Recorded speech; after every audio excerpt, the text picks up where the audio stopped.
Les Écritures nous disent que nous sommes tous confrontés à des tentations. 1 Corinthiens 10, 13 dit: «Aucune tentation ne vous est survenue qui n'ait été humaine».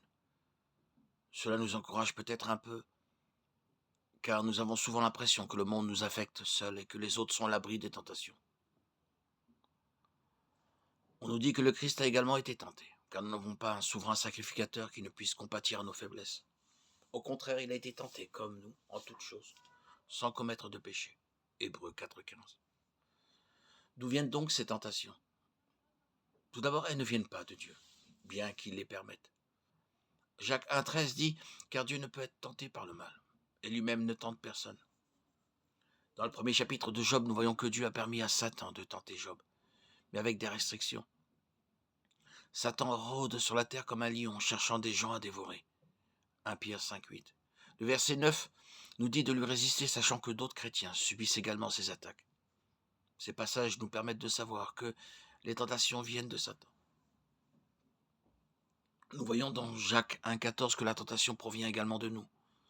Nous sommes tentés lorsque nous sommes entraînés et amorcés par nos propres convoitises. Nous nous permettons d'avoir certaines pensées, nous nous permettons d'aller à des endroits où nous ne devrions pas aller et prenons des décisions basées sur nos convoitises qui nous conduisent à la tentation. Comment alors résister aux tentations? Tout d'abord, nous devons revenir à l'exemple de Jésus tenté dans le désert par Satan dans Matthieu 4, 1, 11. À chacune des tentations de Satan, la même réponse fut donnée. Il est écrit, suivi de l'écriture.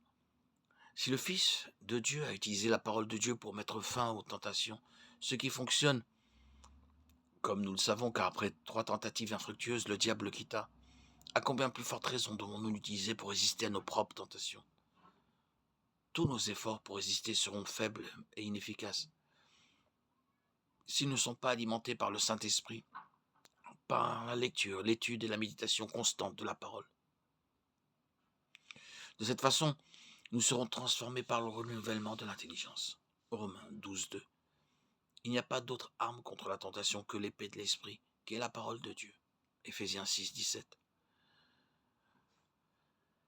Colossiens 3,2 dit: affectionnez-vous aux choses d'en haut, et non à celles qui sont sur la terre. Si nos esprits sont remplis des dernières émissions de télévision, de musique ou de tout ce que la culture a à offrir, nous serons bombardés de messages et d'images qui mèneront inévitablement à des convoitises pécheresses. Mais si nos esprits sont remplis de la majesté, de la sainteté de Dieu, de l'amour et de la compassion de Christ, et de l'éclat de ces deux éléments reflétés dans sa parole parfaite, nous constaterons que notre intérêt pour les convoitises du monde diminue et disparaît.